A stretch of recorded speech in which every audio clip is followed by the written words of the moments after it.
القرآن في دائرة معينة بمجرد التلاوة، ويحصرون القرآن في جانب معين، بأنه يأتي هذا الرجل ويقرأ كل يوم وفقه من القرآن 10 آيات أو 20 آية أو جزءا من القرآن، ولا يكون ارتباطه بهذا القرآن إلا بأكثر من هذا. ليس هناك علاقة أخرى، فليس هناك علاقة فهم ولا تدبر ولا عمل، فهو يقرأ من أجل البركة. ومن الناس أيضا من يكون حظه ونصيبه من القرآن عندما تكون مناسبته موت، وعندما يتذكر القرآن عندما يموت قريب له فيتركون التسجيل، يقرأ في بيت المتوفى ويسمعون آيات الله عز وجل، وكأن القرآن نزل على الأموات أو كتاب موتى. فهذا من باب هجر القرآن. ولكن الله عز وجل قال لنبيه: فإنما يسرناه بلسانه لعلك لتبشر به المتقين وتنذر به قوما لدا، أي جعل الله عز وجل على لسانك لكي تبشر به هؤلاء الطائعين، وأيضا تنذر به هؤلاء الحائرين عن الطريق. ولد هم أو اللد هو الرجل الكثير الخصومة أو الرجل الكثير الظلم، فأنت تنذره بأن الله عز وجل يغضب عليك إذا استمررت على هذا الأمر. فالقرآن له جانب تفعيلي في الحياة، أنت تقرأ القرآن تفهمه وتتدبر وتنذر هؤلاء الحائدين عن الطريق، وتبشر هؤلاء الطائعين في حالة بعدهم أو حالة انفلاتهم عن الطاعة في بعض الأمور، فأنت تبشرهم بأن الله عز وجل كتب لكم أجرا كثيرا فاصبروا، وهكذا. فهذا القرآن له جانب حركة في حياة الناس. فيقول الله عز وجل بعد ذلك: وكم أهلكنا قبلهم، وكنا كم هنا كم الخبرية وإن تدل على الكثرة. وكم أهلكنا قبلهم من قرن، أي كثيرا ما أهلكنا من القرون الشاردة الحائدة عن طاعة الله عز وجل المكذبين لرسله، أي كثيرا ما أهلكنا هؤلاء. وكم أهلكنا قبلهم من قرن هل تحس منهم من أحد أو تسمع لهم ركزا. ركزا هو الصوت الخفي، أي لا يوجد لهم حركة ولا يوجد لهم صوت ولا تسمع لهم صوت. فهؤلاء كثيرا ما أهلكناهم بسبب ظلمهم. فإذا كان هكذا هو الأمر فلا تعتبر بتكذيبهم، وامض لحالك وبلغ دعوة ربك، ولا يكن همك أن يكون هؤلاء مؤمنون أو موحدون. فحبسك الشديد على هذا الأمر قد يؤدي بك إلى الحزن الشديد، وهذا غير مطلوب منك. فلا يكن عليك إلا البلاغ. وكانت هذه المرحلة الأولى من الدعوة، وهي الدعوة في مكة. كان الله عز وجل يقول له: إن عليك إلا البلاغ، ما عليك إلا أن تبلغ رسالات ربك. فكما أهلكنا قبلهم من قرن هل تحس منهم من أحد أو تسمع لهم ركزا. هؤلاء غير موجودين.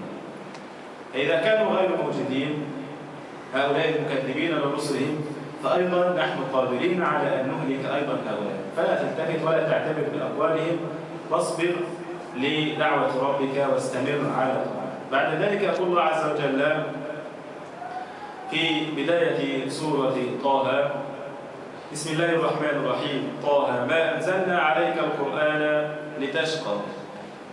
وسورة طه سورة مكية، وتعلمون أن السور المكية هدفها واحد أو تشترك في هذه الغايات: تتكلم عن التوحيد، وتتكلم عن النبوة، وتتكلم عن البعث والنشور. كل سورة في القرآن سورة مكية محور السورة يدور حول هذه الأمور: توحيد، إخبار الناس بأن العبادة لا تكون إلا له وحده لا شريك له. وأيضا السورة المكية تتحدث عن النبوة، التدليل على صدق النبوة، وتتكلم أيضا على أن هناك بعث وأن هناك نشور وأن هناك حساب. هذه مجمل أو أهداف السورة المكية. الله عز وجل قال في ذلك في بداية السورة: طه ما أنزلنا عليك القرآن لتشقى. طبعا طه هذه من الحروف المقطعة، وهي للتنبيه على إعجاز القرآن.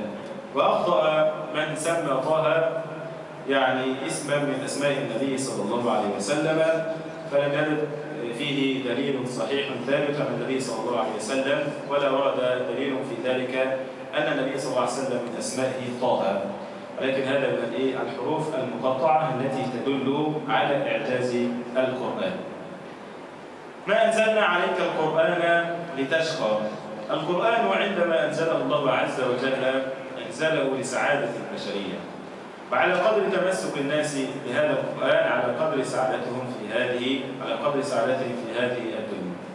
وأيضا معكوس الكلام عندما يتركون الناس القرآن وعلى قدر عدم تمسكهم بهذا الكتاب على قدر تعاستهم وشقاوتهم في هذه الدنيا. الله عز وجل يقول لك ما أنزلنا، ويقول النبي صلى الله عليه وسلم ما أنزلنا عليك القرآن لتشقى، لأن النبي صلى الله عليه وسلم كان يبلغ رسالات ربه، ولكن طبيعة أهل مكة قوم معرضون عن الله، وقوم يعني لا يستجيبون لدعوة النبي صلى الله عليه وسلم بسهولة، فكان النبي صلى الله عليه وسلم يحزن لإعراضهم، وكان النبي صلى الله عليه وسلم يحزن ويكاد ينخلع من داخله، ويكاد تزهق روحه من كثرة حزنه على قومه، فهؤلاء هم أهله وهؤلاء أقاربه، وعندما يعرض عليهم آيات الله عز وجل يعرضون عن كتاب الله، فكان يحزن بذلك.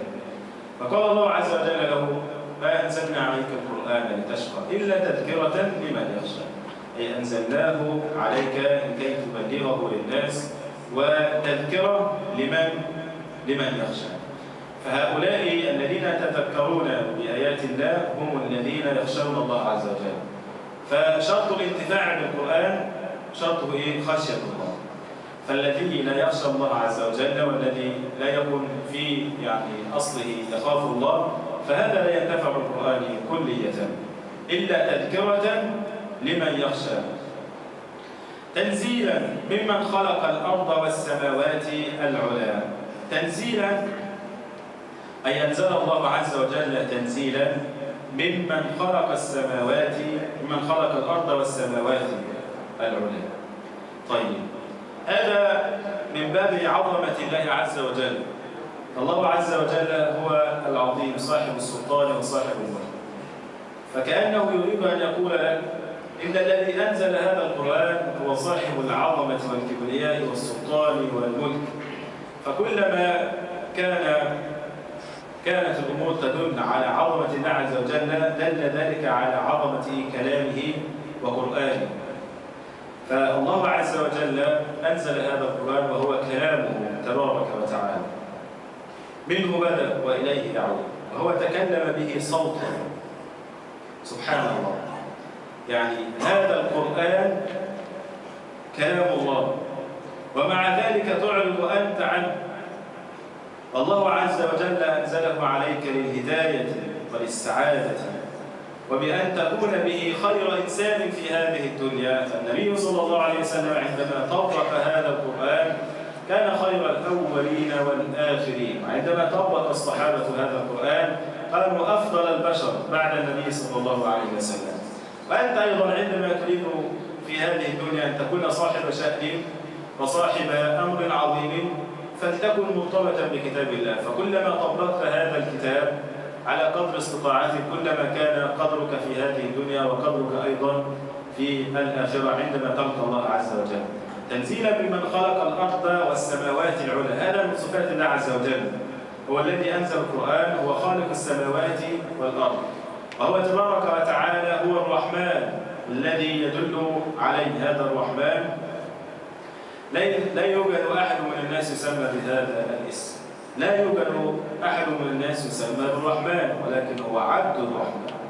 الرحمن علم على ذاته تبارك وتعالى. الرحمن على العرش استوى، والاستواء كما تعلمون هو الاستواء على العرش، ومذهب السلف المعروف قديما وحديثا وفي كل وقت استوى استواء يليق بجلاله تبارك وتعالى من غير تشبيه ولا تعطيل ولا تمثيل، كما هو مذهب السلف في ذلك، ليس كمثله شيء.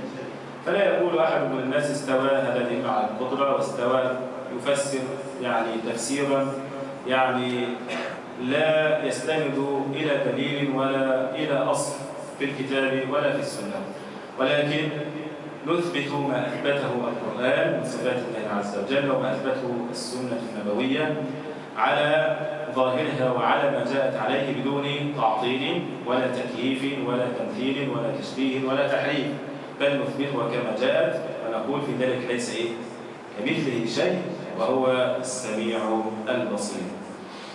الرحمن على العرش استوى، له ما في السماوات وما في الأرض وما بينهما وما تحت الثرى. له هذه اللام تدل على الملكية له تبارك وتعالى، وتدل على